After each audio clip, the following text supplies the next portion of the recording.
Hey folks, warm across the valley again today. Even now, look at Rio Grande City, 93, 85 Weslaco, 82 at the beach. Everybody else somewhere in between those numbers. Harlingen checks in at 84, 83 in Brownsville right now. Your dew points still in the mid 60s. You'll remember last week we dropped them down into the 50s, even 40s for a time, but they're coming back up. But even at the beach, about 68. So we'll put the average on there. And again, you're right up here in the middle of the muggy range, but not up in the 70s like it is in the summertime and like it was pre-front last week. At least we're not there.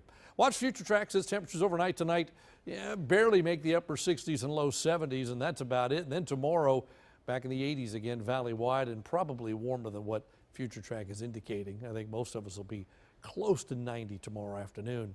And then tomorrow night, here we go again, upper 60s another night, and then during the daytime on Wednesday, back in the mid-upper 80s again, and we go on to Thursday, we do it all over again, mid-upper 60s, back into the 80s by afternoon. So high temperatures. The norm for this time of year, for the end of October, is 86, and we're going to be above that at 88 Tuesday, Wednesday, Thursday. Records are up 93, 94, 94. At least we won't be threatening records like we did last week. We actually broke a couple of records. We won't be quite that warm. Spotty showers around mostly over in Mexico, and our upper level wind flow now working its way around to the northwest. So that should bring slightly drier air in. So while there's still a chance for an isolated shower tomorrow, Future Track indicates that. I think we're talking really spotty. Most areas are dry. It's just partly sunny most of the day.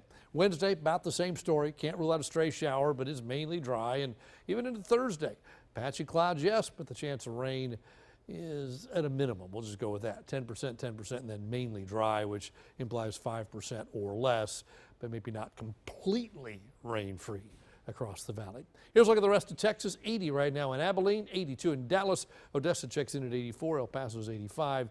Even in San Antonio at this hour, 82 degrees. Upper level wind flow's shifting. It's been out of the south for a little while, southwest for a little while, now coming more out of the northwest. So really that leaves us mainly dry in the upper atmosphere. So while a shower can get going, there's not enough moisture up high to work with, so it's nothing more than a quick passing shower. As we go through the rest of the week, that flow starts to kind of bend around, and while we'll be mainly dry, by the end of the forecast period, the flow may come a little bit more off the Gulf, and by next week, add enough moisture to trigger isolated showers once again. In the morning at the beach, about 80 to start the day. Easterly winds at about 9. UV index is high, as is the rip current risk. Surf temperatures at 82 degrees. By evening, temperatures at the coast around 79.